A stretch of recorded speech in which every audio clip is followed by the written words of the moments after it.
할렐루야.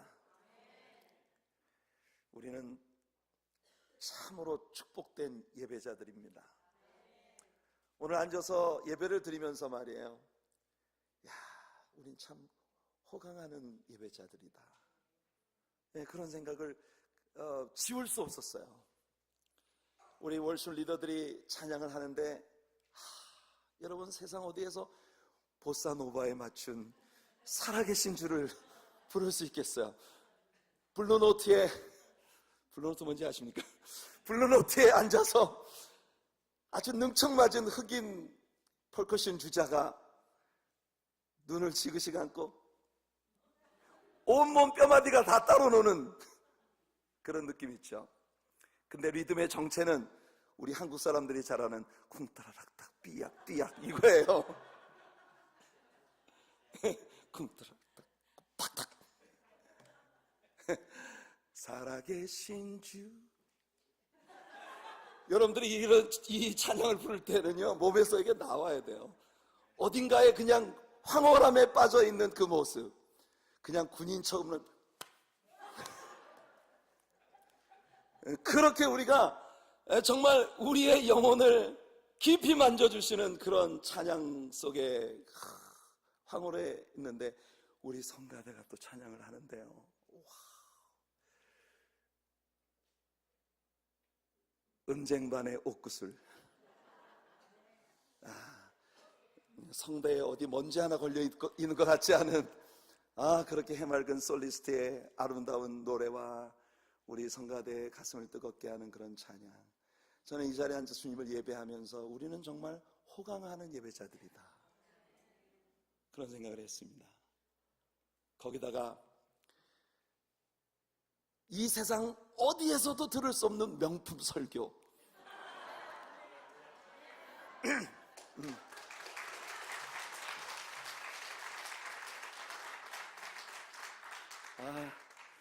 죄송합니다. I went too far. 오늘 우리 원로 목사님께서 봉독해 주신 사도행전 2장 42절 말씀을 본문으로 초대교회의 4가지 특성이라는 제목의 말씀으로 같이 은혜를 나누고자 합니다. 오늘 본문에 보니까 저희가 사도의 가르침을 받아 서로 교제하며 떡을 떼며 기도하기를 전혀 힘쓰니라, 이렇게 되어 있는데, 여기 전혀 힘쓰니라, 이 구절이 뉴 킹 제임스 버전에 보면 They continues steadfastly 이렇게 되어 있습니다. 그러니까 앞에 나와 있는 이 4가지 소절들이 모두 They continues steadfastly라고 하는 이 구절에 다 걸려 있는 거예요. 계속해서 그들은 견고하게, 확실하게 이 일들 속에 머물러 있었다는 거예요. 이 4가지 일들 속에 머물러 있었다는 거예요. 이것이 교회입니다. 이것이 교회예요. 저는 우리 하나님의 교회가 바로 이런 교회가 되기를 소원합니다. 바로 이 초대교회가 가졌던 4가지 매력적인 특성들, 그 속에 그들이 steadfastly, 아주 흔들림이 없이 견고하게 유지되고 있었던 것처럼, 그렇게 우리들 모두가 이 확고한 교회의 아름다움 속에 지속적으로 머물러 있는, 흔들림이 없는 그런 우리 성도와 우리의 공동체가 되기를 간절히 원합니다. 과연 그들은 확신 가운데에서, 흔들림이 없는 견고한 가운데에서 무엇을 했다고 말합니까? 여기 초대교회의 4가지 아름다운 신앙활동의 매력적인 특성들을 우리가 한번 살펴봅시다. 첫째로, 그들은 사도들의 가르침을 받는 일, 그곳에 계속적으로 흔들림이 없이 머물러 있었다는 것입니다. 하나님 말씀을 배우고 공부하는 일. 초대교회는 하나님의 말씀을 가르치고 또 배우는 일에 아주 높은 우선순위를 두고 있었어요. 여러분, 나중에 초대교회 안에 문제가 생기는 모습을 우리가 보게 될 것입니다. 초대교회 구성원들의 구제 문제, 즉 교회가 웰페어 프로그램을 운영하는 데 있어서 공평하지 못했다는 불만이 사람들 속에 일어나면서 히브리파 유대인들과 헬라파 유대인들 사이에 갈등이 빚어졌을 때, 이것은 어떻게 보면 교회가 나뉘어질 수도 있는 위험천만한 사고였습니다.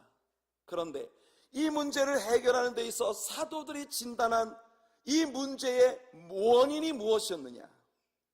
이것은 기도하는 일과 하나님 말씀을 연구하고 가르치는 일에 전무해야 할 하나님의 종들이 기도하고 말씀 배우고 가르치는 일을 제쳐두고 교회의 프로그램을 운영하는 데 분주하게 나대다 보니까 교회가 본질을 놓쳐버렸다는 것입니다. 여기서부터 문제의 핵심을 진단해내고 올바른 진단에 올바른 처방이 따르는 것이죠. 그래서 하마터면 교회가 깨질 수도 있었던 위험천만한 그 사고가 도리어 교회 안에 큰 기쁨이 넘치고 예수님을 믿는 사람들이 더 힘이 많아지게 되는 놀라운 결과가 초래되는 것을 우리가 보게 되는 것입니다. 사랑하는 성도 여러분, 바로 그겁니다. 오늘날에 와서 아주 소수의 교회들만이 소위 바이블 티칭 처치, 성경을 가르치는 교회의 위치에 머물러 있다는 것이에요. 여러분, 소수의 교회들만이 오직 말씀을 가르치는 일에 최우선 순위를 두고 있다는 것이 오늘의 교회의 비극입니다. 많은 교회들 속에서 사람들은 하나님의 말씀보다 철학적인 이야기들을 더 많이 주고받고, 어떻게 하면 세상에서 성공할 수 있나, 어떻게 하면 세상에서 물질의 복을 누릴 수 있나, 어떻게 하면 세상에서 영화를 누릴 수 있나, 이런 세상 모든 사람들이 흠모하는 현실에 안주하는 일들이 강단에서 언제나 강력한 주제가 되어지는 그런 예배. 심지어는 휴스턴에 여러분들 정말 온 세계 사람들이 너무나 잘 알고 있는 저 유명한 교회의 목사님의 와이프 목사님이 강단에 서서, 여러분, 오늘 이 시간 가장 중요한 건 바로 여러분 자신입니다. 우리가 예배를 하는 동안 여러분이 인조해하는 것, 여러분이 즐기는 것, 여러분이 행복해지는 것, 그것이 우리 하나님의 소원입니다. 거기에 온 성도들이 아멘하고 열광하는 그런 모습을 우리가 보고 있는 것이에요. No way. 어떻게 오늘 이 예배에 가장 중요한 핵심 문제가 우리가 행복해지는 것입니까? 아닙니다, 여러분. 우리는 주님을 기쁘시게 하기 위해 여기 있는 것이에요. 그리고 주님의 기쁨이 곧 나의 기쁨이 되고 나의 행복이 되어지는 것, 이 우선순위가 우리에게 올바로 세워져야 하는 것입니다. 우리는 주님을 기쁘시게 하기 위해 여기 모여 있는 것이에요. 우리는 그리스도 중심의 교회가 되기를 원합니다. 그러려면 우리가 우리들의 모임 가운데 최우선 순위를 하나님의 견고한 말씀을 가르치고 배우는 데 두어야 한다는 것이에요. 많은 교회들이 성경을 사용합니다. 그러나 많은 경우 성경을 사용하는 이유는 내가 주장하는 주장을 성경도 이렇게 뒷받침해 주고 있다, 성경 자체를 가르치는 것이 아니라 성경이 그 사람의 가르침을 서포트해 주고 있는 그런 티칭, 이런 것들이 오늘날의 강단을 차지하고 있기 때문에 비극은 뭐냐면 교회에 열심히 다니는 성도님들이 예수님을 모른다는 것이에요. 얼마나 많은 때 우리는 강단에서 믿습니까? 아멘. 믿습니까? 아멘. 여기에 길들여져 왔습니까? 문제는 내가 뭘 믿는지를 모른다는 거예요. 여러분, 그래서 우리들이 얼마나 자기중심적인지, 하나님께 예배를 드리는 이 시간마저도 우리는 전부 내 자신이 주인공이에요. 그래서 강단에서 말씀을 가르치는 목사님도 나를 기쁘게 하기 위해 여기 존재하는 거예요. 성가대도 나를 기쁘게 하기 위해서 여기 존재하는 거예요. 대표기도를 하시는 분도 언제나 그래서 내 자아가 중심이 되니까 우리는 예배에 만족을 하지 못합니다. 왜냐하면 우리는 항상 심판관이에요. 우리는 항상 채점지를 손에 들고 예배에 임하는 것입니다. 오늘 성가대는 10점 만점에 5점, 오늘 목사님의 설교는 10점 만점에 0점. 언제나 내 중심으로 내가 앉아 모든 것을 판단하는 내 자신이 이 예배의 가장 중요한 어디언스예요. 아닙니다. 우리 예배에서 기쁨을 받으셔야 하고 즐거움을 얻으셔야 하고 영광을 받으셔야 할 유일한 우리 예배의 어디언스는 하나님 한 분이십니다. 우리 성가대는 여기 앉아서 하나님을 기쁘시게 하기 위해 예배하고 있고, 여기 있는 정 목사는 오늘 여러분들에게 말씀을 가르치지만 하나님을 기쁘시게 하기 위해서 여기서 입을 열고 있는 것이에요. 제가 말씀을 가르칠 때 저의 말씀의 가르침이 우리 하나님께서 보좌 위에서 얼커니 잘한다, 내 아들 아이고 잘한다, 이렇게 하시는 설교를 저는 하고 싶습니다. 오늘 대표교들 하시는 장로님의 기도, 여러분들 예배를 드리러 여러분들이 이 성전에 들어올 때에 문 앞에서 여러분들을 맞이하는 그런 어셔들, 이런 모든 사람들이 주님을 기쁘시게 하기 위해 우리는 함께 움직이고 있는 것이에요. 주님의 기쁨이 여러분의 기쁨이 되시기를 축복합니다. 얼마나 많은 때의 신자들이 난 오늘 예배를 드리러 갈 때 축복 받으러 간다, 은혜 받으러 간다, 이런 생각을 합니다. 이게 우리들의 고정관념이에요. 그래서 많은 사람들이요, 주일날 1시간 예배를 통해서 은혜 받고 축복 받아서 일주일을 버텨야 되는 거예요. 육신의 밥은 하루 세끼 꼬박꼬박 먹는데, 여러분들은 영적으로는 일주일에 단 한 번 가서 음식을 먹고 그리고 그것으로 일주일을 버텨야 된다고 생각해 보십시오. 얼마나 빈곤합니까? 얼마나 가난합니까? 여러분, 성경이 우리에게 가르쳐주는 컨셉은 그와 정반대입니다. 하나님께서 성경을 통해 우리에게 선포하신 예배, 제사, 하나님께 예배를 드리러 나오는 그 모든 개념은 말입니다, 삶에서 얻은 하나님의 많은 축복의 소산들을 가지고, 그래서 하나님 앞에 얼굴을 보이러, 그리고 너희가 교회 나올 땐 절대 빈손으로 오지 말아라. 무슨 뜻입니까? 하나님께서는요, 여러분들의 일상생활 가운데서 여러분과 사시겠다는 것입니다. 그 삶에서 여러분들에게 복을 주시겠다는 것입니다.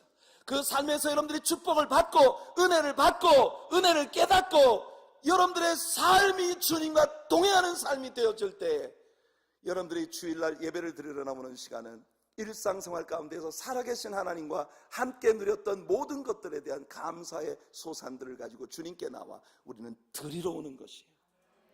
정목사도 여기 하나님께 드리는 마음으로 지금 말씀을 선포하고 있고, 여러분들 말씀을 들으시는 여러분도 하나님께 여러분의 영혼을 드리는 마음으로 이 말씀에 임해야 하는 것입니다. 그래서 우리를 즐겁게 하기 위해 예배하는 사람들이 아니라 오직 하나님만을 기쁘시게 하기 위해 예배하는 사람들이에요. 그렇기 때문에 우리는 우리의 신앙생활의 모든 것이 하나님의 말씀에 기초해야 하고 하나님 말씀에서부터 시작되어져야 하는 것입니다. 특별히 우리가 놓치고 있는 중요한 것 한 가지가 있습니다. 여기 저희가 사도들의 가르침을 받았다라고 하는 이 구절이 뉴 킹 제임스 버전에 보면 이렇게 되어 있습니다. And they continued steadfastly in the apostles' doctrine. 여러분, 우리말에 번역되지 않은 아주 특별한 용어가 여기에 있습니다. 그들은 단순히 사도들의 설교를 들었다는 것이 아니에요. 그 사도들의 doctrine, 그들의 doctrinal teaching, 교리적 가르침에 견고하게 세워짐을 받았다는 것입니다. 다시 말하면 초대교회 사도들의 가르침은 언제나 그들이 반드시 알아야만 할 교리적인 가르침에 머물러 있었다는 것이에요. 이게 중요합니다. 오늘 한국교회 가면 한국교회가 제일 위험하게 느끼고 있는 것이 신천지 믿는 사람들의 공격입니다. 교회마다 이 신천지를 믿는 사람들에게 어떻게 대처해야 할 것인가 하는 것을 사람들에게 가르치는데, 제가 정말 가슴 아픈 것이 뭐냐 하면 교회마다 신천지를 색출해내는 방법, 그 1번이 뭔지 아세요? 성경 공부하자는 사람 무조건 조심해라. 와우. 얼마나 교회들이 성경 공부를 안 하면 성경 공부하자고 하는 사람 무조건 조심하라는 거예요. 이유가 뭔지 아십니까? 신천지 다니는 사람하고 보통 교회하고 붙여놓으면요, 일반 기성교회 신자들이 못 이겨요. 한번 보십시오. 한 신자가 보통 교회 20년 교회를 다닙니다. 비극은 뭐냐면 20년 동안 교회를 다녔는데 단 한 차례도 체계적으로 자기가 믿고 있는 닥트린을 올바르게 소화시키고 있는 사람들이 그리 많지 않다는 거예요. 하나님은 누구신가? 우리가 믿고 있는 삼위일체라고 하는 교리는 어떤 것인가? 예수님은 누구신가? 성령님은 누구신가? 교회란 존재는 어떤 존재인가? 성경은 어떤 책인가? 어떻게 쓰여졌고 어떤 경과를 통해 어떻게 번역 과정을 거쳐 우리들의 손에 쥐어졌는가? 그래서 우리는 성경을 어떻게 보아야 하고 어떻게 해석해야 하나? 오늘도 살아계신 하나님 말씀으로 늘 우리가 외우기는 하나님의 말씀은 살았고 운동력 있어 좌우의 날서는 검보다도 예리하고 날카로워 영과 혼과 및 관절과 골수를 찔러 쪼개기까지 하며 만물을 그를 상관하시는 자의 발 앞에 벌거벗은 같이 드러나게 하시는도다. 입으로 외우긴 외우는데 하나님 말씀이 살아있다는 게 과연 무슨 뜻일까? 그 살아있는 하나님 말씀을 우리는 정말 경험하며 사나? 말세란 무엇인가? 마지막 때에 되어질 일은 어떤 것인가? 예수님의 재림은 어떻게 이루어질 것인가? 그리고 천국이란 어떤 것이며 지옥이란 어떤 것인가? 하늘에 있는 영적 세계, 천사와 사탄이란 존재는 무엇인가? 이런 모든 체계에 대하여 정말 조직적으로 제대로 배운 신자들이 많지 않다는 것이에요. 목사님들이 신자들에게 교리를 좀 가르치려고 하면 그런 교리는 이렇게 공중예배 설교 시간에 가르칠 것이 아니라 따로 신자들을 모아놓고 제자학교에서나 하세요. 그래놓고 제자학교는 또 안 와요. 교리를 가르치려고 하면 사람들은 말합니다. 이런 교리는 신학교에서 목사님들한테나 가르칠 일이지 이걸 우리가 왜 배워야 합니까? 왜 배워야 하느냐고요? 여러분이 하나님의 자녀이기 때문입니다. 여러분이 들어갈 천국이기 때문에 배워야 하는 것이고 여러분이 누려야 할 성령의 능력이기 때문에 배워야 하는 것이고 여러분이 진정으로 사모해야 할 교회의 완성된 모습이기 때문에 교회론을 배워야 하는 것이에요. 이단들은 보통 신자들이 한 주에 20시간씩 교리 공부를 합니다. 한 주에 20시간씩 교리 배우는 사람들하고 20년이 지나도 단 한 차례도 체계적으로 교리를 뗀 적이 없는 신자하고 붙여놓으면 누가 이기겠습니까? 이것이 오늘 우리 현대교회의 약점이에요. 우리 하나님의 교회에 제가 가장 매력적으로 생각하고 있는 부분은 우리 원로 목사님께서 지난 10년 동안 매 예배 시간마다 오직 하나님의 말씀을 계속적으로 가르쳐 오신 교회라는 것이에요. 여러분들 그런 혜택을 여러분들이 지금까지 10년 동안을 누리셨습니다. 제가 알기론 많은 분들이 애석하게도 기회를 놓치셨어요. 새벽 시간마다 우리 목사님께서 성경을 쭉 흘러내려가며 가르쳐 주시는 그런 말씀들의 좋은 기회들을 여러분들 놓치셨어요. 우리들의 이기 사역에서는 절대로 기회를 놓치지 마시길 바랍니다. 여러분, 하나님의 말씀의 교리적인 가르침 위에 세워져 있는 것, 이것이 초대교회의 첫 번째 매력이에요. 여러분들이 무엇을 딛고 어디에 서 있는가 조심하셔야 합니다. 오늘 여러분들에게 나누어드린 사랑 플러스 월간지에 보면 맨 앞에 저한테 글을 하나 좀 써달라고 해서 제가 여러분들에게 드리는 첫 번째 러블레터 썼습니다. 땅이 흔들릴지라도. 여러분 거기에서 제가 언급을 하고 있습니다만 요 얼마 전에 여러분들이 한국에서 들어온 뉴스를 보셨을 것이에요. 파주의 테크노밸리에서 공연이 열렸는데 그 무대에서 일어나는 그 공연을 막 관람하고 있었던 사람들, 흥에 겨워서 박수를 치고 하고 있었던 사람들이 그들이 무심코 서 있었던 환풍구 뚜껑이 무너지면서 20m 아래 땅속 지하 4층 주차장 바닥으로 추락을 했어요. 27명의 사상자를 낸 비극적인 사건이 벌어졌습니다. 저는 그 사건을 보면서 생각했습니다. 과연 오늘의 크리스찬들은 어디에 어떻게 서 있는 것인가? 예수님은 세상 모든 사람들이 집을 짓는 사람들이라고 말씀하십니다. 어떤 사람은 견고하고 흔들리지 않는 반석 위에 털을 닦고 집을 놓는 사람이 있고 어떤 사람은 금세 무너져 내릴 모래 위에 사상 누각을 쌓는 사람들이 있다. 우리 하나님의 교회에 살아가는 2부 예배에 참여하신 성도 여러분, 여러분들은 어떤 집을 짓고 살고 계신가요? 여러분들이 지금 서 있는 곳은 안전합니까? 오늘 계속해서 하나님의 집중적인 말씀, 교리적 가르침, 이 견고한 가르침 위에 내 자신을 세울 수 있는 지혜가 여러분들에게 있으시기를 축복합니다. 초대교회가 두 번째로 힘써서 계속했던 또 하나의 일은 바로 교제하는 일이에요. 교제라고 하는 이 말은 영어 성경에서는 fellowship이라고 말하고 있지만 헬라어의 원래 단어는 코이노니아입니다. 여러분 코이노니아라는 단어를 많이 들으셨고 또 많이 사용하고 계신 줄 압니다. 펠로십 혹은 교제라고 하는 단어는요, 코이노니아라고 하는 너무나 아름다운 이 단어를 해석하기 위한 대체 용어입니다. 제가 이 펠로십 혹은 교제라는 단어를 대체 용어라고 말하고 있는 이유는 코이노니아라고 하는 단어의 진정한 개념을 한마디로 번역할 수 있는 단어를 우리가 가지고 있지 않기 때문이에요. 코이노니아라고 하는 단어는 신약 성경에서 다양하게 쓰여지고 있는 것을 봅니다. 로마서 15장 26절을 보면 이는 마케도냐와 아가야 사람들이 예루살렘 성도 중 가난한 자들을 위하여 기쁘게 얼마를 동정하였음이라. 여기서 동정했다고 하는 말이 바로 여러분 부조를 보내주었다는 뜻입니다. benevolence. 여러분들은 결혼을 하는 사람이나 또는 상을 당한 사람이나 어려움 당한 사람이 그 어려움을 극복해낼 수 있도록 우리가 옆에서 조금씩 도와주는 것, 동정하는 마음, 연민의 마음으로 돕는 것, benevolence, 동정. 여기서 헌금을 들여서 그 어려운 사람을 도왔다고 말할 때 그 동정 혹은 부조, 이런 개념을 가진 이 단어가 바로 헬라어 원어에서 코이노니아예요. 그러니까 코이노니아라고 하는 것은 내 안에 있는 주님의 따뜻한 사랑을 물질을 통해서 여러 사람들과 나누는 것입니다.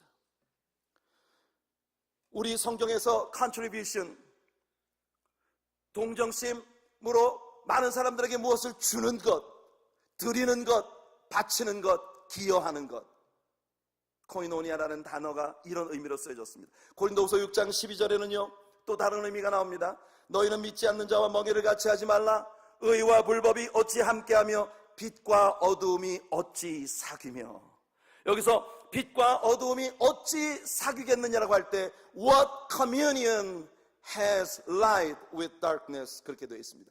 Light with darkness, 빛과 어두움이 어떻게 커뮤니언을 가질 수 있느냐. 커뮤니언이라고 하는 것은 완전히 일치되는 것을 말합니다. 우리가 성찬을 할 때 우리는 성찬을 커뮤니언 서비스라고 부릅니다. 바로 성찬의 개념은 하나가 된다는 뜻이에요. 예수님과 우리가 하나가 되고 성찬의 떡을 함께 나누는 우리 모든 지체가 한 몸이 되는 것입니다. 성경 안에서 한 몸이라는 개념의 단어가 쓰여지는 곳은 딱 두 군데입니다. 첫째는 뭐냐면 결혼 관계에 있는 부부를 이야기할 때 성경은 한 몸이라고 부릅니다. 그 다음 한 몸이라는 단어가 쓰여지는 곳이 어디냐? 바로 예수 그리스도의 성찬의 떡을 함께 나눈 공동체, 즉 교회 공동체를 그리스도 안에서 한 몸이라고 부르는 거예요. 코이노니아라고 하는 것은 바로 이렇게 우리가 완벽하게 하나가 되어 서로 우리 안에 있는 모든 것을 나누는 사귐을 갖는 것을 의미하는 것이에요. 고린도 교인들에게 바울이 예루살렘에 있는 가난한 성도들을 위해 물질을 드리는 일에 대해서 말할 때에도 바울은 그들이 복음을 받은 일과 또한 그들이 예루살렘 성도들을 위하여 헌금을 드린 일로 인하여 예루살렘의 성도들이 하나님께 영광을 돌리게 될 것이라고 하면서 이 헌금을 드리는 일에 코이노니아라는 단어를 사용한 것입니다. 빌레몬서에서 바울이 이렇게 말합니다. 빌레몬서 1장 4절로 6절에 빌레몬서는 한 장짜리씩. 내가 항상 내 하나님께 감사하고 기도할 때 너를 말함은 주 예수와 및 모든 성도에 대한 내 사랑과 믿음이 있음을 들으니 이로써 내 믿음의 교제가 우리 가운데 있는 선을 알게 하고 그리스도께 미치도록 역사하느니라. 할렐루야. 여기서 그 믿음의 교제, 빌레몬이 주 예수 그리스도에 대한 자신의 믿음을 사람들과 함께 나누는 일에 바울은 코이노니아라고 하는 단어를 사용한 것이에요. 그리고 이 코이노니아라고 하는 단어가 우리의 본문 바로 다음 구절에 보면 이 44절에서 믿는 사람이 나 함께 있어 모든 물건을 서로 통용했다고 말할 때에도 쓰여졌습니다. 모든 물건을 서로 통용하는 것, 아무도 내 것을 내 것이라고 주장하지 아니하고 내가 가진 모든 소중한 것들을 마음을 열어 함께 나누는 것, 그것이 코이노니아입니다. 오늘 현대교회 안에서 우리가 코이노니아를 시작합니다. 그런 많은 사람들은 식당에서 성도들이 음식을 함께 먹는 것을 코이노니아라고 생각합니다. 그러나 이것은 코이노니아라는 단어가 가진 굉장히 많은 의미의 아주 적은 일부에 불과한 것이에요. 코이노니아라고 하는 건 내 안에 예수 그리스도가 계셔서 같은 그리스도를 공유한 모든 신자들과 모든 것을 함께 나누는 것이에요. 이것이 초대교회가 가지고 있었던 두 번째 매력의 포인트였던 것입니다. 그들의 교제의 한복판에서 오직 예수 그리스도 한 분이 높임을 받으시는 것. 아멘. 우리들 안에 하나님이 이런 교제의 기쁨을 주시기를 축복합니다. 그래서 우리 하나님의 교회 안에 있는 모든 신자들 중에 어느 누구도 홀로 고독하게 저 골방에 앉아 눈물 짓는 상처 입은 영혼들이 없도록 우리들 모두가 형제의 마음으로 그리스도의 사랑으로 그 모든 이들에게 접근하여 우리 안에 있는 예수님의 사랑과 우리가 먼저 누린 풍성한 은혜와 기쁨을 나눌 수 있는 코이노니아, 진정한 교제의 만족이 있는 우리 교회가 되기를 예수님 이름으로 축복해드립니다. 그 다음 세 번째로 초대교회가 가지고 있었던 세 번째 매력의 포인트는 뭐냐 하면 그들이 기회가 있을 때마다 떡을 뗐다는 것입니다. 바울은 고린도 교회를 향해 이 떡을 떼는 일에 대하여 이렇게 말했습니다. 고린도전서 10장 16절 우리가 축복하는 바 축복의 자는 그리스도의 피에 참여함이 아니며 우리의 떼는 떡은 그리스도의 몸에 참여함이 아니냐.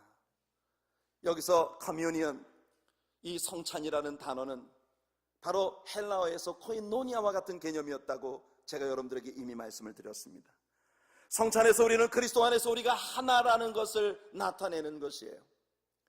유대인들의 전통에 의하면 유대인들은 절대로 음식을 내가 모르는 사람과 함께 하지 않았습니다. 나와 격이 맞지 않는 내 신분과 차이가 있는 그런 사람들과는 절대 음식을 함께 먹지 않았습니다. 이유는 아주 간단했어요. 그들이 식사하는 습관이 조금 지저분했기 때문에. 여러분, 유대인들이 밥을 먹을 때는 어떻게 하냐면요, 지금처럼 우리가 의자에 앉아 이런 테이블에서 음식을 먹는 게 아니에요. 그냥 일단 소반, 우리가 어렸을 때 이 좌식 생활을 했지 않습니까? 한국에서. 거기에 이제 조그마한 야트막한 그 소반을 갖다 놓고 우리가 밥을 먹었는데 그 소반보다 더 낮은, 그러니까 한 뼘 정도밖에는 높이가 안 되는 그런 테이블을 이렇게 쭉 놓고 그 테이블에 사람들이 둘러앉는데 어떻게 하느냐면 트라이앵글처럼 생긴 이런 이렇게 버팀목 같은 거를 옆에 겨드랑이에다 끼고 딱 팔을 받치고 다리를 뒤로 쭉 뻗고 눕는 거예요. 기대 눕고 테이블은 이 앞에 쭉 있고 일단 자세가 벌써 누구하고나 함께하기 어려운 자세예요. 그리고 이 사람들이 먹는 떡은 마소라고 하는데 이 마소라고 하는 그 떡은 우리나라에 꼭 그 빈대떡처럼 말이에요. 소뚜껑 같이 생긴 그런 팬 위에다가 떡을 넓적하게 구우는 이런, 여러분 중동 사람들이 먹는 그 떡이 있잖아요, 그렇죠? 그런 식의 떡이에요. 그 떡을 사람들이 고상하게 먹을 수 있도록 썰어서 각기 앞접시에다가 놓고 먹는 게 아니라 이 큰 떡덩이를 딱 올려놓고 이러고 앉아가지고 얘기를 하면서 그 큰 떡덩이를 집어다가 쭉 찢어가지고 놓고 소스에 찍어서 먹는 거예요. 그리고 무슨 음식, 되게 그리시한 음식을 먹을 때 그 소스가 묻어있는 그런 걸 거기다 떡에다 싸가지고 먹는 거예요. 그러고 나서 옆에 있는 빵 조각을 찢어가지고 거기다 손을 닦아가지고 버리는 겁니다. 그걸 개들이 집어먹는 거예요. 우리가 이제 성경을 공부하면서 굉장히 재미있는 그들의 문화에 대한 다양한 것들을 배우게 될 텐데 이 개들도 주인의 상에 떨어지는 떡을 먹나이다. 그게 그 뜻입니다. 그걸 이제 개들이 와서 먹는 거예요. 지저분해. 제 생각에는 식사가 거의 끝날 무렵쯤 되면 떡이 짭짤해졌을 것 같은. 그게 그들이 음식을 먹는 습관이기 때문에 그들은 자기와 신분상으로 균형을 이룰 수 없는 사람이라고 생각하면 절대 식사를 같이 하지 않았어요. 그래서 예수님이 세리와 죄인들과 함께 식사를 하신다는 것이 바리새인들에게 그렇게 바들이 되는 문제였던 것입니다. 여러분, 한 몸이라고 하는 단어는 예수 그리스도의 성찬에 참여하는 우리 모두를 지칭하는 중요한 단어입니다. 우리가 왜 한 몸이냐? 처음부터 한 덩이였던 떡을 찢어서 우리 모두가 나눠 먹었기 때문에 우리들 모두의 속에는 예수 그리스도라는 공통 분모가 존재하고 계시기 때문에 그것 때문에 우리는 하나인 것입니다. 우리들 이곳에 모여있는 모든 성도들이 지식 수준에 있어서, 사회적 신분에 있어서, 또는 물질의 어떤 많고 적음에 있어서 다양한 성향의 사람들이 모이는 것이에요. 그래도 우리는 한 몸일 수 있습니다. 왜냐하면 우리 안에 떡을 떼는 그리스도의 성찬에 참여하는 특권이 우리들 속에 있기 때문인 것이죠. 46절에서 우리는 날마다 마음을 같이하여 성전에 모이기를 힘쓰고 집에서 떡을 떼며 기쁨과 순전한 마음으로 음식을 먹었다. 여기 기쁨과 순전한 마음으로, 이 구절을 킹 제임스 버전에서 보면 이렇게 되어 있습니다. Did eat their meat with gladness and singleness of heart. 기쁨과 순전한 마음으로라는, 기쁜 마음과 순전한 마음으로인데, 순전한 마음이라는 것이요, singleness of heart예요. singleness 뭔지 아시죠? 하나됨. 그들이 한 마음으로 떡을 뗐다는 것이에요. 하나님께서 오늘 우리 하나님의 교회 안에 있는 모든 지체들, 한 사람과 한 사람 사이에 가로막고 있는 모든 장벽을 허물어 주시는 역사가 있기를 축복합니다. 마지막 네 번째 초대교회의 매력의 포인트는 기도였습니다. 오늘 성경에 보니까 그들은 계속해서 힘써서 기도했습니다. 이것이 네 번째에 리스트되어 있다고 해서 기도가 초대교회 신자들의 우선순위에서 가장 밑에 쪽에 밀려있다고는 생각하지 마십시오. 여러분, 기도는 초대교회 사람들의 삶과 예배에 있어 말씀을 배우는 일과 함께 항상 첫 번째 우선순위를 차지하고 있었습니다. 말씀을 공부하고자 하는 일과 함께 현대교회가 상실하고 있는 또 하나의 가장 기초적인 신앙의 기쁨이 바로 기도입니다. 오늘의 교회는 크리스천들의 행위와 일에 굉장히 중점을 두고 있는 것 같아요. 그러나 우리가 기도에 역점을 둘 때에 행위와 섬김은 자연스러운 결과로 따라오게 되는 것입니다. 우리 하나님의 교회가 매력적인 것은 지난 10년 동안 이 교회를 섬겨오신 우리 원로 목사님께서 언제나 새벽 기도에 모든 사역에 중점을 두고 계시다는 것이에요. 여러분, 우리 교회는 기도하는 교회로 세워지기를 바랍니다.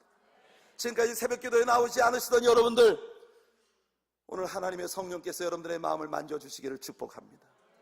여러분들에게서 밤 문화가 점점 없어지고 새벽 문화가 세워지는 역사가 있기를 축복합니다. 밤 10시만 되면 그냥 병든 닭처럼 졸리시기를 바랍니다. 새벽 4시만 되면 새벽 정이 울렸네, 새 아침이 밝았네, 그렇게 여러분들이 화들짝 깨어나는 축복이 있으시길 바랍니다. 우리들의 하루하루를 새벽 기도로 여는 역사가 있기를 축복합니다. 기도는 우리들 안에 있는 모든 강함을 튼튼하게 묶어주는 역할을 합니다. 기도가 없이 일을 하는 것은요, 서로를 파괴시키는 일이 될 수밖에 없어요. 우리의 싸움은 혈과 육에 대한 것이 아니고 정사와 권세와 이 어둠의 세상 주관자들과 하늘에 있는 악한 영들에게 대한 것입니다. 그러므로 우리가 싸워야 할 모든 싸움 바로 영적인 전쟁인 것이에요. 그렇기 때문에 영적인 일을 하려고 모인 우리들이 이 일을 제대로 감당하려면 기도로 하나님께 나아가는 것밖에 없는 것입니다. 바울은 영적 전쟁에 대한 에베소 6장의 말씀을 종결지으면서 이렇게 말합니다. 에베소 6장 18절에 모든 기도와 간구로 하되 무시로 성령 안에서 기도하고 이를 위하여 깨어 구하기를 항상 힘쓰며 여러 성도를 위하여 구하고 또 나를 위하여 구하라. 서서 진리의 띠를 띠고 의의 흉배 붙이고 구원의 투구를 쓰고 평안의 복음에 예비한 것으로 신을 신고 믿음의 방패를 잡고 성령의 검 하나님의 말씀으로 무장하라고 바울이 선포하고, 이것이 영적 싸움을 싸우는 군사의 자세라고 말하며, 이 모든 싸움을 싸우고 난 다음에 능히 너희가 서 있어야 할 그 자리에서 밀려나지 않고 서 있을 수 있는 것, 그 비결은 바로 이 모든 일을 기도와 간구로 할 때에 가능하다는 것이에요. 우리에게 어떤 지혜가 있고 어떤 지식이 있고 어떤 물질이 얼만큼 있어도 우리의 싸움을 승리로 이끄는 것은 결국 우리의 기도인 것입니다. 매력적이지 않습니까, 여러분? 사도들의 건강한 교리적 가르침 위에 튼튼히 세워짐을 받고, 거기다가 그들 안에 있는 예수 그리스도를 진정으로 삶의 전부를 함께 나누는 진정한 의미의 코인노니아가 있고, 그래서 예수 그리스도를 함께 나누는 자로서 한 몸됨을 경험하는 떡을 떼는 일이 매일 그들의 삶에 벌어졌고, 그리고 그 모든 것들 위에 기도로서 하나님께 능력으로 성령으로 무장하는 이 아름다운 사람들. 그렇게 했더니 그들의 교회 안에 어떤 일들이 벌어집니까? 오늘 본문 뒤쪽을 잠깐 보면 이 초대교회는 그들의 예배의 삶 자체를 그리스도 중심으로 행했어요. 말씀에서 교리를 배웠고 그들 안에 계신 그리스도를 삶을 통해 나누었고 매 예배에서 떡을 떼는 일로 그들이 그리스도 중심의 공동체라는 것을 선포했고, 그리고 기도로서 그들이 언제나 이 모든 일들을 감당해 나갈 때, 여러분, 성경은 말하기를 세상 모든 사람들이 교회 속에 계시는 하나님을 두려워하기 시작했다고 말합니다. 사람마다 두려워하기 시작했다. 여러분들에게 한번 여쭤볼게요. 여러분들의 마음속에는 오늘 이 예배 가운데 계시는 하나님에 대한 진정한 경외심이, 두려움이 존재하고 계신가요? 교회 안에 여러분들이 발을 들어놓는 그 순간 이 성전 가득히 옷자락을 들이우신 하나님을 인지하는 그 경외심, 두렵고 떨리는 마음, 우리말의 경외라고 하는 말은 두려울 경떨외예요. 두렵고 떨린다는 말이에요. fearness. 우리 하나님의 임재 앞에 서 있는 자의 그 두려움. 제가 토론토에 있을 때 우리 교회가 공사를 했어요. 이 공사를 하는데 이제 거의 그 무렵 됐을 때 그 전기 기사가, 미국 사람인데 전기 기사가 우리 교회를 방문해서 안전문을 쓰고 여기 뭐 풀이 잔뜩 있는 벨트를 메고 군화 같은 그런 그 안전화를 신고, 그리고 성전에 저쪽에 차박차박 들어오는데, 그때 마침 우리가 펠로십 홀에다가 이제 성전을 꾸며놓고 펠로십 홀에서 예배를 드리면서 본당을 수리하고 있을 때거든요. 근데 제가 그날 마침 키보드 연습을 하고 있었어요. 키보드를 하고 있다 보니까 저기서 어떤 사람이 안전모 쓰고 뭐 이렇게 쪼박쪼박 걸어 들어오더라고요. 문을 뜩 열고 들어오더니 앞에 강단이 딱 있고 십자가가 앞에 딱 있으니까 문 열고 딱 들어오자마자 안전모를 딱 벗고 이러고 걸어 들어오더라고요. 그래서 제가 아니 지금 어디다 대고 절을 하냐고 그랬더니 저쪽에 하나님이 계시기 때문에 거기에 지금 절을 하고 있는 거라서. 하나님은 당신 속에 벌써 계셔. 여러분, 그 친구가 안전모를 벗고 땀이 막 범벅이 된 그런 얼굴로 그 교회에 딱 들어서는 순간 정말 두려운 마음으로 하나님이 이곳에 계시기 때문에, 하나님에 대한 두려움 때문에 모자를 벗고 앞에 꾸벅 절을 하고 있는 모습을 보면서 제 마음속에 생각했어요. 내 안에는 과연 하나님의 임재 앞에 설 때마다 저 사람이 느끼는 그런 두려움이 있는가? 와, 중요한 질문이에요. 저는 제 자신이요, 어떤 때는 목사기 때문에 그저 교회에서 거의 24시간을 보낼 때가 있습니다. 그러니까 성전에 들어갈 때도 그냥 저벅저벅 가가지고 막 키보드 앉아가지고 하다가 나름대로 생각해 보니까 내 마음속에는 저 사람이 느끼는 경외심 같은 것이 많이 없는 것 같아요. 목사예요. 제가 목사입니다. 그런데 우리 성도님들 마음속에는 과연 하나님을 살아계신 실제로서 여러분들의 삶에서 매일 두렵게 느끼고 있을까요? 저는 오늘 현대교회가 가진 약점 중에 하나가 바로 하나님을 두려워함이 우리 마음에 없다는 것입니다. 제가 가끔 우리 성도님들이 제가 좀 듣기 안 좋은 이야기 있잖아요. 그 자리에 없는 다른 사람에 대해서 막 백바이링을 한다든지 뭐 그런 얘기를 하면 제가 그 사람한테 그런 얘기를 해 넌지시, 에이 하나님 다 들으신다. 다른 말이 필요가 없는 것 같아요. 하나님 다 들으신다. 에이. 지금 하나님 그거 다 듣고 계시는데 우리가 그런 인식이 없기 때문에 다른 사람에 관한 내 마음속에 있는 미움들을 그 사람이 없는 곳에서 할 수 있는 거예요. 우리가 조심성을 잃어버린 신자, 그러니 세상이 교회를 더 이상 존경하지 않는 것이에요. 과거에는 특히 여러분 우리가 살고 있는 이 미국 땅은요, 목사에 대한 존경심이 최고였었습니다. 네. 그냥 자동차에다가요, 무슨 정부 기관이 발행한 게 아니어도 그냥 이런 노트에다가 차를 아무데나 파킹을 해놓고 여기다가 딱 레버런트 환자 페이션스 비즈링 이렇게 써놓고 병원 앞에 들어가면 경찰이 딱지를 안 띄웠을 때요. 옛날엔 이 차가 패스톨 차구나. 패스톨은 굉장히 그 이머전시 케이스에 이렇게 차를 대놓고 그냥 들어가도 괜찮은 나라였었어요. 이 나라가. 어디 관공서에 가서 패스톨이라고 이야기하면 누구보다도 우선권을 주던 그런 나라. 근데 요즘은요, 이민국에서 이민 관련된 뭘 할 때 패스톨 그러면 오케이 다시 한번. 이게 우리의 아픔이에요.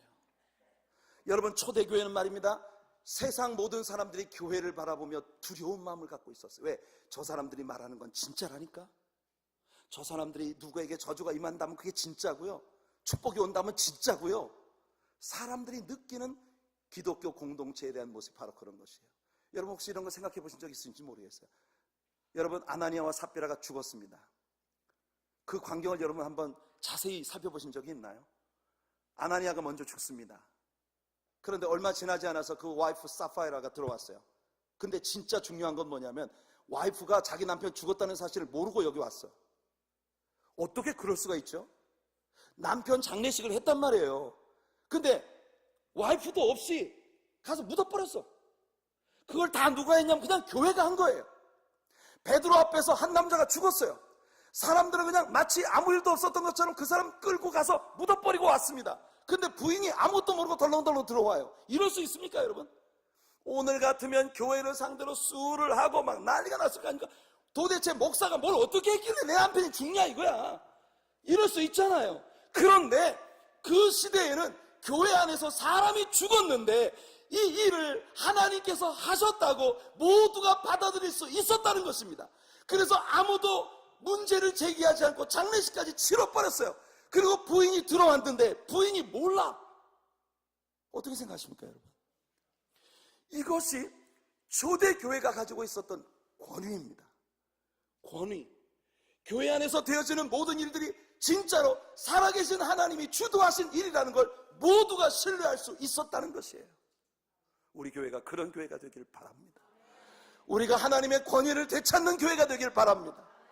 지난주에 우리 이장로님께서 대표 기도를 하시면서 하나님의 자존심을 회복하는 교회가 되게 해주셨어요. 와, 그 기도를 하실 때 제 마음이, 여러분, 우리 교회가 그런 교회가 되었으면 좋겠습니다. 세상 모든 사람들이 교회를 두려움으로 바라보는, 그리고 사도들의 손으로 민간에 많은 표적과 기사가 나타났습니다. 이건 너무 자연스러운 결과예요.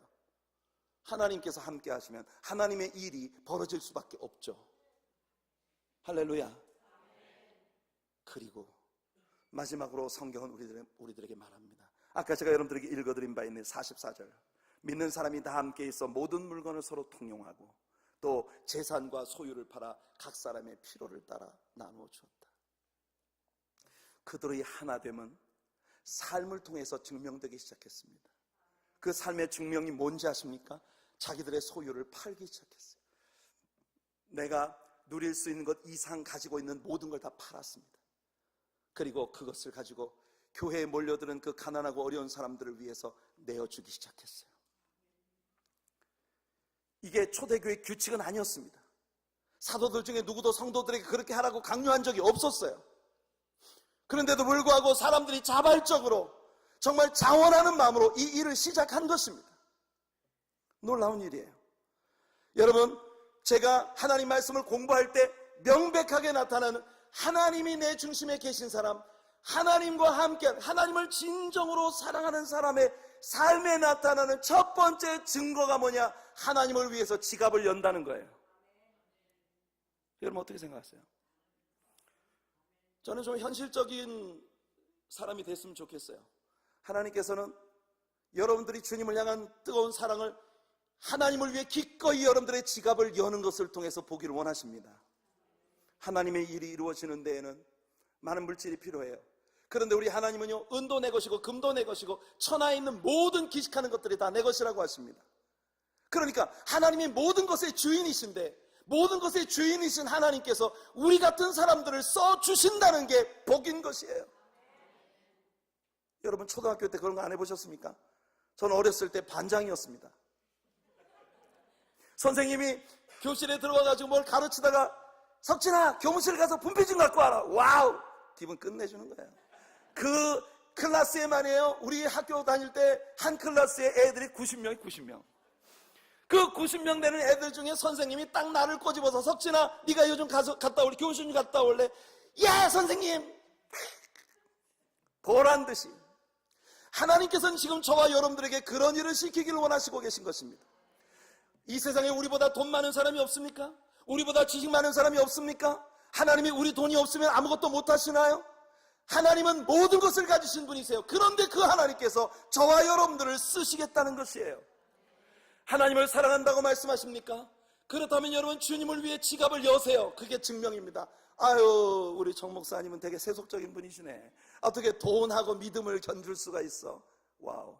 그럼 뭘로 증명하실 건데요? 여러분 세상 살면서 한번 생각해 보세요. 여러분들이 한 달 동안 받는 봉급에서 여러분들이 돈을 쓰는 우선순위가 있을 거 아닙니까? 그 우선순위가 바로 여러분들이 무엇을 가장 사랑하고 무엇을 최고 염두에 두고 사는가 하는 걸 증명해 주는 것이에요. 사랑에 빠져보십시오.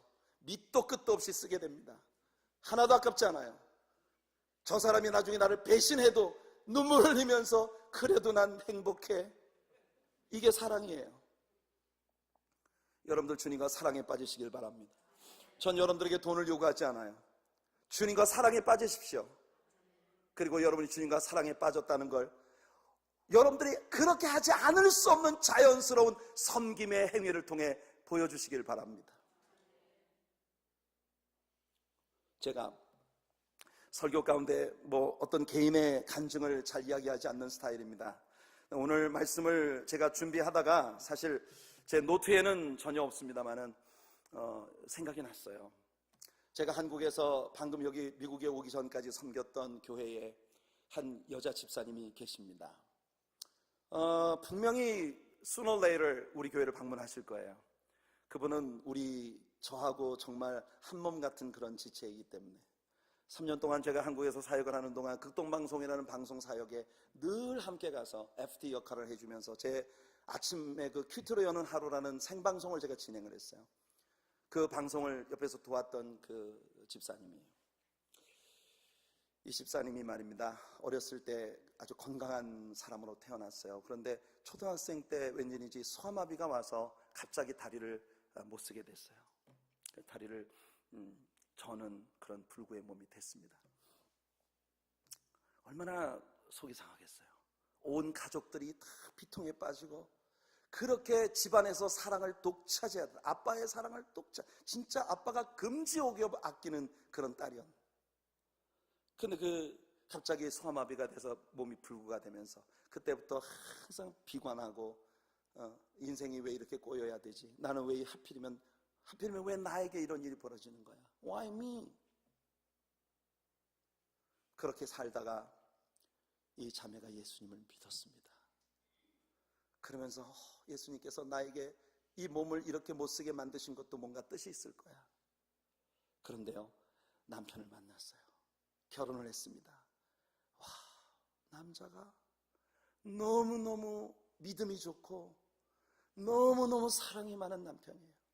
자기 와이프를 갖다가 공주처럼 떠받들고 뭐든지 해주고 정말 너무나 사랑을 베풀어주는, 그래서 교회 안에서도 인꼬부부로 소문이 난 그 둘 사이에 외동아들이 하나 있었습니다. 그 아들은 또 세상에서 다시 없는 효자예요. 그런데 믿음이 들어가서 고등학생 때 정말 최고의 믿음을 가지고 엄마한테 편지를 썼답니다. 하루는 눈물 뚝뚝 흘리면서 엄마가 내 사랑의 첫 번째 우선순위가 아니라는 걸 용서하세요. 내 사랑의 첫 번째 우선순위는 예수님입니다. 그 다음은 엄마예요. 얼마나 예쁘겠습니까, 여러분? 자, 그런데 그 남편이 공사 현장에 현장 감독을 하는 직업을 갖고 있었어요. 울산에 높은 빌딩을 건축하는데 14층 높이의 스캐폴드 위에 올라서 있다가 이게 발판이 무너지면서 14층에서 떨어졌어요. 현장에서 즉사했습니다. 이 집사님이 얼마나 기가 막혔겠습니까? 몸도 불편한 자신을 세상에서 최고로 사랑해주던 남편이 하루아침에 그야말로 졸지에 세상을 떠난 거예요. 피관에 젖어서 하나님 어쩌면 나에게 이럴 수가 있습니까? 내 건강도 뺏어가고 다리도 뺏어가고 남편까지 뺏어갑니까? 하나님 왜 이러십니까? 그런데 이 집사님, 그래도 내가 이것을 이겨야 해. 이길 수 있었던 건 그 사랑하는 아들 때문이었어요. 내가 이 아들을 위해서 정신을 차려야지. 내가 이 아들 하나라도 건져야지. 그래서 그 아들에게 모든 애정을 쏟고 모든 열정을 쏟고 위해서 기도하면서 그렇게 살았는데 남편이 세상 떠난 지 2년 만에 그 아들이 교회에서 수련회를 갔는데, 수련회에 갔다가 수련회에 늦게 도착한 아이들을 픽업하러 나갔다가 음주 운전자가 와서 정면으로 그 차를 들이받았는데, 차 안에 타고 있던 친구들이 다 살았는데 그 친구만 죽었어요. 세상에 둘도 있을 수 없는 그렇게 멋지고 아름다운 남편, 세상 떠나고 근근덕신 힘어도 이 아들 하나 위해서 살아야지 하던 그 아들마저 그렇게 세상을 떠나버렸습니다. 여러분이 한번 그 사람의 옷을 입고 그 사람의 신을 신고 그 자리에 한번 서보십시오. 여러분이라면 어떠실 것 같습니까? 그런데 말이에요, 같은 교회 안에서 함께 신앙생활하던 사람들이 수군대는 소리가 그녀의 귀에 들려옵니다. 그렇게 잘났다고 신앙 세상에 제일 좋은 것처럼 나대더니 꼴 좋다, 얼마나 하나님 앞에 믿게 보였으면 저런 일들이 벌어지노. 이게 크리스천 커뮤니티입니까? 이 자매가 급기야 모든 것을 다 포기하고, 하나님, that's it, 이제 끝났습니다, I'm through. 자살을 하려고 몇 번을 결심을 하고, 이제 더 이상 교회 안 나가, 하나님 안 믿어, 하나님 살아계시다면 어떻게 이런 일이 내게 벌어질 수 있겠어. 그렇게 비관을 하고 있었던 어느 날, 마침 극동방송이라는 한국의 기독교 방송에 부산지사를 설립하는데, 그 부산지사 사옥을 건축하기 위한 그런 캠페인 방송을, 라디오 방송을 통해서 듣게 됐어요. 그런데 그 부산 극동방송을 세우는 그 캠페인 가운데 한 청소년 사역을 하는 목사님이 나와서, 지금 바로 이 시간에도 저 서면에서 광복동 거리에서 얼마나 많은 청소년 아이들이 술에 빠지고 마약에 취해서 세상을 다 놓고 방탕하고 살고 있는지, 우리 극동방송을 세워야 합니다. 방송 전파를 통해 그 청소년들을 세워주어야 합니다. 그들을 우리의 아들들로 삼읍시다. 그들을 우리의 딸로 삼읍시다. 이 방송이 그녀의 마음을 터치했어요. 이 방송을 듣고 그녀가 정신을 차렸습니다. 하나님께서는 나를 이렇게 쓰시려고 내게 이런 일들이 오게 하셨는가. 그녀는 즉시 일어나 마음을 추스리고 남편의 사고로 얻은 모든 보상금, 그리고 아들의 사고로 얻은 보험금, 모든 보상금들, 그녀가 가지고 있었던 전 재산을 극동방송 부산 방송을 건축하는 데 다 헌금으로 도네이션 해버렸어요. 그리고 난 다음 그날부터 극동방송에 들어가 아무도 인정해주지 않지만 평신도 방송 선교사로 방송국을 섬기기 시작했습니다. 오늘까지 그 교회를 섬기고 있고 그 방송을 섬기고 있고, 제가 거기서 목회를 하는 동안 3년 동안 제가 아침에 큐티로 여는 하루라는 방송을 진행할 때 늘 들어와서 FD로 함께 봉사를 해주었어요. 한국에 김보영이라는 찬양 가수가 있습니다. 그 찬양 가수가 열심히 찬양 사역을 하다가 한번 하나님께서 꿈을 주셨어요. 나는 늘 수백 명, 수천 명이 모인 곳에서 찬양을 하는 그 일을 인조이 했는데, 하나님께서 내 마음속에 진짜 하나님께서 사랑하시는 한 영혼을 위한 콘서트를 네가 할 수 있겠느냐. 그래서요, 자기가 100명을 선정을 해서 100인을 위한 1인 콘서트를 시작을 했습니다. 37번째 1인 콘서트의 대상으로 추천을 받은 게 바로 그 집사님이었어요. 그 집사님 한 분을 위해 그 찬양 가수가 우리 교회에 와서 새가족실에서 그 한 사람을 앉혀놓고, 그리고 당신이 정말 아끼고 사랑하는 친구들을 초청하세요. 한 20-30명 친구들을 초청을 해서 옆에 앉혀놓고 그 한 사람을 위한 콘서트를 열었습니다. 그날 이 가수가 그 집사님에 대한 간증을 듣고 집사님을 만나고 난 다음 이것을 아름다운 동행이라고 하는 신문에 게재를 하게 됐어요. 여의도 순복음교회에 이영훈 목사님이 그 신문을 들고 나와서 설교의 말미에 세상에 이렇게 아름다운 사연을 가진 자매가 있습니다. 그 집사님에 관한 이야기를 하고, 그래서 CBS에서 새롭게 하소서 방송에 초청이 되어 나가서 방송을 하고, 지금은 온 전국에서 그녀가 꿈꾸어오던 그 꿈, 청소년들을 위한 쉼터를 만들어 이 땅에 방황하는 수많은 젊은이들을 내 아들로 삼겠다고 하는 그 꿈을 이루어가고 있어요. 그녀가 그렇게 방송국에 모든 것을 바치고 난 다음 정말 아무것도 가진 것이 없는데 우리 교회 원로 목사님께서 그녀를 고등부 부장을 시켰습니다. 교회가 사이즈가 꽤 크기 때문에 교육부서의 부장직을 맡으려면 최소한 장로님이거나 안수집사님이어야 해요. 여자 집사가 부장직을 맡는다는 것은 정말 굉장한 파격적인 일이었습니다.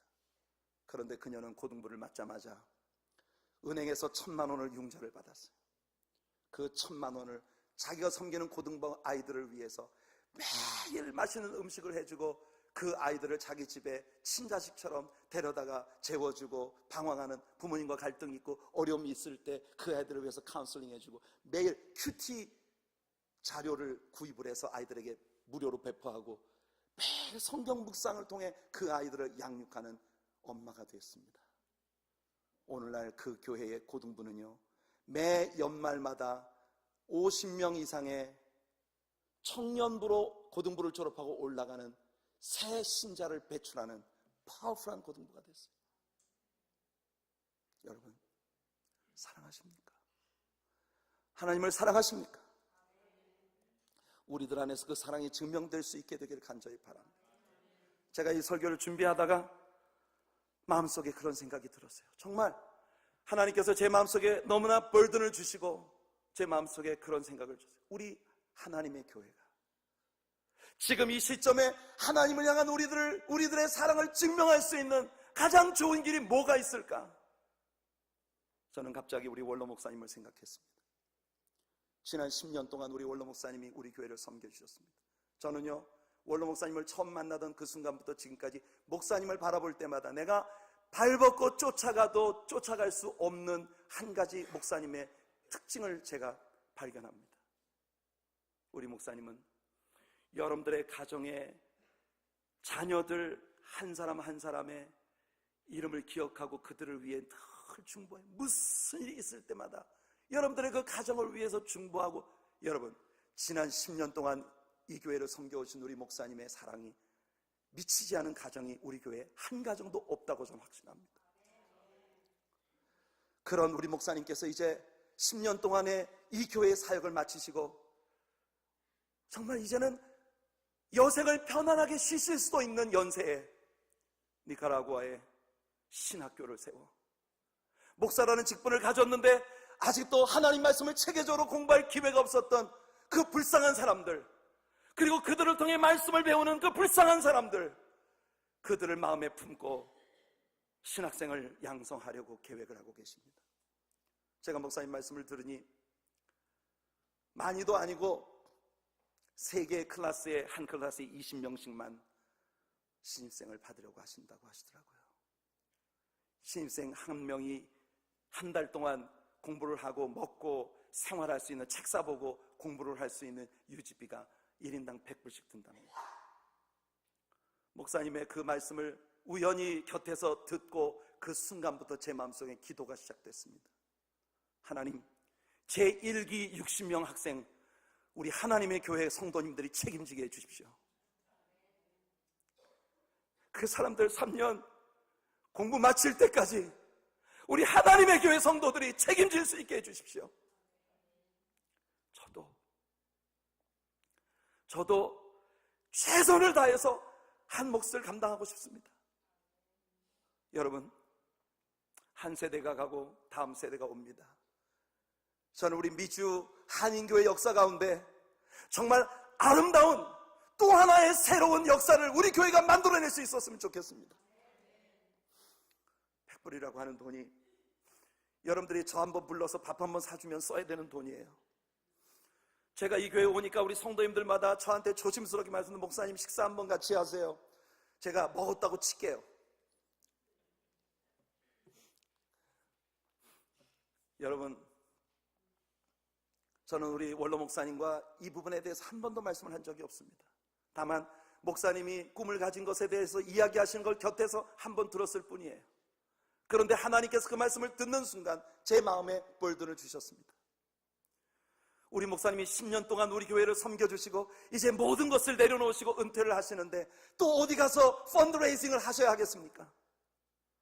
그 1기 학생들 3년 과정을 끝내는 기간까지 하나님께서 계속해서 그 학교가 이어져 갈 수 있는 모든 것들을 책임져 주실 줄로 믿습니다.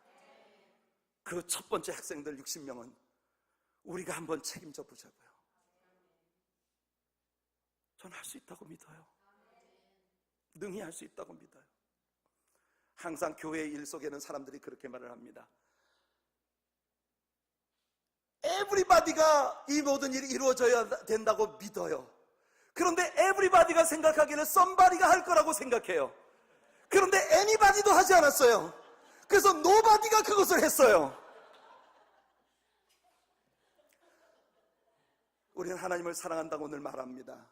교회가 하겠지, 누군가 하겠지, 나 아닌 누군가가. 그러나 여러분, 오늘 이 시간 초대교회가 가졌던 아름다운 4가지 매력, 그 위에서 우리 한번 하나님의 부르심에 아멘으로 화답하고 일어서 봅시다.